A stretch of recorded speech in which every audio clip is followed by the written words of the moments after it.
કરવા માટે અત્યારે 18 દિવસના યુદ્ધમાં અત્યાર સુધી પરાજય મારો થયો છે. પાંડવોની પાસે પ્રશ્ન એક જ બનાવ્યું છે, ત્યારે મારી પાસે દ્રોણ ગુરુ, ભીષ્મ પિતા અને તમારા જેવા અનેક યોદ્ધા હોવા છતાં યુદ્ધમાં પરાજય મારો થાય છે. આનું કારણ હવે મને સમજાય છે કે ઘણું શું જઈને મારા તેને છે પાંડવો પ્યારા, વતનમાં છે દુશ્મની, મનથી ઈચ્છા નારા. નહીતર દ્રોણની આગળ પાંડવો કોણ બેચારા? ઈચ્છે તો આચાર્ય તો ફળમાં બતાવીશ સજ્ઞ તારા.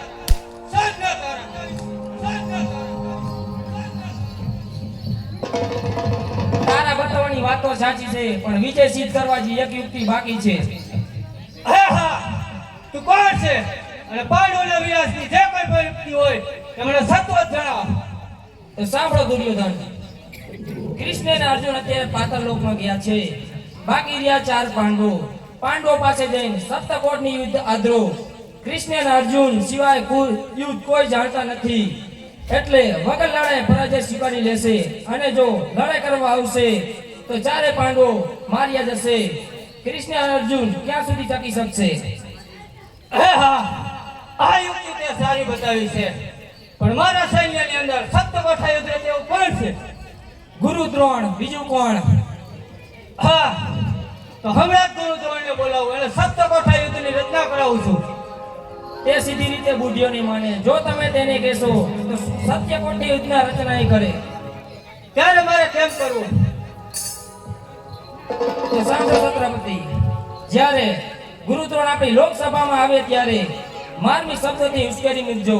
જ્યારે ગુરુ દ્રોણ ખરા ક્રોધમાં આવે ત્યારે સપ્તકોઠા યુદ્ધની રચના કરવા તૈયાર થશે. શાબાશ, આ માર્ગ પર સારો બતાવ્યો. તે છે કોણ? અરે હું એક ગરીબ બ્રાહ્મણ છું. સામેથી આવતા ગરીબ દ્રોણ જણાય છે. હવે હું રજા લઉં છું. હમણાં નારી વઢેરો કાઢો ઘડી થાય ને હમણાં નારી ફોડો કાઢો તારા મઠાના માની. હે ગુરુદેવ, જે પુરુષનો પક્ષ નિર્બળ હોય, જેના ઘરમાં ખાટું હોય, એનું મન વિહવળ હોય, એમાં વળી શું ન હોય? અરે દુર્યોધન, તો શું આપણા માટે કોઈ પાંડવ પક્ષી નીવડ્યો છે? એક નહીં, એક ગુરુદેવ. એકનું નામ તો દ્યો. આ નામ કોઈનું દઉં? મનના દુઃખો મનમાં સમજી લઉં છું. આજકાલ મારું કોઈ રહ્યું નથી. લોકોની માન્યતામાં સત્ય મને સમજાય છે. કહેવતમાં કીધું છે કે ઘર છૂટે ઘર જાય. અરે દુર્યોધન, અત્યારે તારા વાક્યોથી મારા શુદ્ધ હૃદયની અંદર તાતો ટેર રડાઈ રહ્યું છે. તો શું અમે બધા પાંડવ પક્ષી છીએ? એક નહીં, એક ગુરુદેવ. અરે જો આમ ન હોત તો પાંડવો આજે અવની કોટ ઉપર જીવતા ન હોત અને દુર્યોધનની સામે થતા ન હોત. અને જો તમે હૃદય રંગથી ઉપરોત રાખતા તો ક્યાં નહીં થઈ ગયો પાંડવો ધૂળ ભાગતા. અરે દુર્યોધન, તો શું અમે બધા વાત છીએ? એક વાર લે, હજાર વાર. અરે જો દગાબાજ નો નીવડ્યા હોત ને તો પાંડવોના સાથી કૃષ્ણ જ એક જ છે. છતાં એના ભાવસાના દિવસો વધતા જાય છે. જ્યારે મારી નાવ માં સાગર અને મીરાસણા ધોધમાં ગોથા ખાય છે. અરે નહોતી શક્તિ તમારામાં તો કેમ ન થયો અટકાવ્યો યુદ્ધના પંથે જતા? નકામો સિંહ ભટકાવ્યો. અરે શરમ છે તમને? નકામા શસ્ત્રો લગાવો છો. ડૂબી મરો, જગતમાં શું મોઢું બતાવો છો? અરે દુર્યોધન, આ વાક્ય તું કોની સામે બોલી રહ્યો છે એનું ભાન છે તને? હે ભાન ભૂલી ગયો છું વેરી કેરી ધૂનમાં. શમશેરના રગાય હજુ પાંડવોના ખૂનમાં. નહોતી ખબર કે પાંડવોથી પડશું હલકા અમે. નહોતી ખબર કે જગા બાજી ઓળશો તમે. અરે દુર્યોધન, પાંડવોને હરાવવાનો વિચાર કરી જરાક વિચારી લેજે. કારણ કિસ્તાનનો અવતાર શ્રી કૃષ્ણ જેની રખવાલ છે. કોણ હરી શકે જેની સાથે જ પાર છે? હવે નીચે નો આચાર્ય તો પાંડવો નીચે મરે. હળવા ઉપાડો હાથ તો પાંડવો નીચે મરે. દોડના ટંકારથી દિગ્પાળ ડરતો ફરે. અરે હળવા ઈચ્છો આપ તો પાંડવો નીચે મરે. અરે દુર્યોધન, રડીશ નહીં. અને જો તને એમ લાગતું હોય કે અમે બધા પાંડવ પક્ષી છીએ તો આજે જ સપ્તકોઠા યુદ્ધની રચના કરું છું. કારણ કૃષ્ણ અને અર્જુન અત્યારે પાતાળ લોકમાં ગયા છે. આ બે સિવાય સત્ય દેવતા યુદ્ધ કોઈ જાણતું નથી. માટે તારી મનોકામના સિદ્ધ થશે. હે શાબાશ ગુરુદેવ, હવે તમે મને સપ્તકોઠા યુદ્ધની રચના કરો. તે લોકો તો પાતાળ કેરો રોહ વ્રજનો બીજો.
પહેલો કોટો પાતાળનો, બીજો કોટો લોહરજનો, ત્રીજો કોટો તાંબાનો ને ચોથો કોટો રૂપાનો, પાંચમો કોટો સોનાનો ને છઠ્ઠો કોટો સપ્તધાતુનો અને સાતમો કોટો આપણે સાણ માટીનો કરવાનો રહેશે.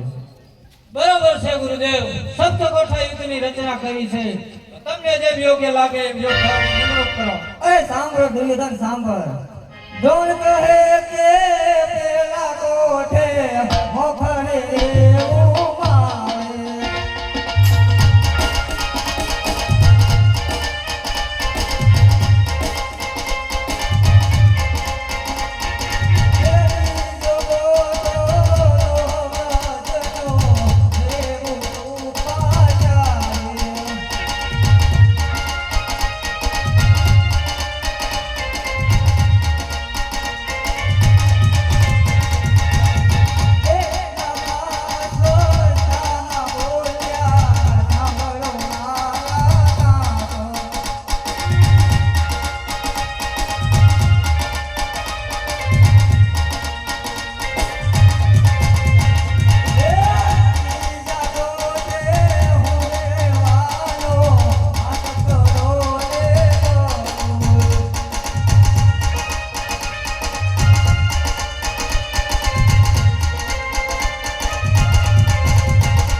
દુર્યોધન, હવે મેં સપ્તકોઠા યુદ્ધની રચના કરી નાખી છે.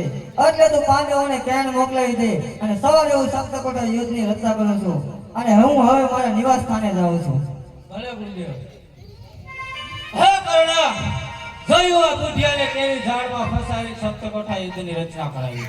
હા દુર્યોધન, લાવ હવે હું તને પત્રિકા લખી આપું, તું જઈને પાંડવોને આપી આવ. હતું તો સુન પાંડવ કેરા તને ઉતાર્યા રે.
છોડી તૈયાર કરી જાવું.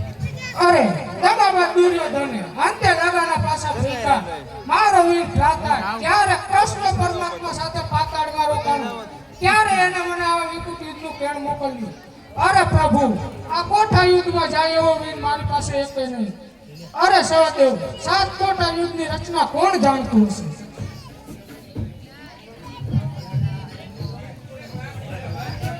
ઈ દોસ્તો કેવું યુદ્ધ માંગી રહ્યા છે ઈ વાત તો મેં આજ જ સાંભળી. સેના કોઠા કેવા કોઠા ઈ વાત તો મેં આજ જ સાંભળી. અરે મેં પણ કોઠા યુદ્ધ સાંભળ્યું છે પરંતુ એની વિદ્યા હું ભીનો નથી. માટે ગમે તે કોક તો જાણતું હશે. આપણી સભામાં 62 પાનનું બીડ બનાવી અને આપણી સભામાં ફેરવો. અરે શાંત થાવ. શ્રી કૃષ્ણ જગદ્રસ્તો ઘાટ છે, ધીરે ધારણ કરો. અરે ધીરે ધરવા જાવ છું પણ ધીરે ધરાતી નથી. યુદ્ધ કરી ચિંતા કે ચિંતમાંથી જાતી નથી. સપ્તકોઠા યુદ્ધની કેમ કરી જીતાશે? આવો અર્જુન વિના યુદ્ધ કરવા કોણ જશે?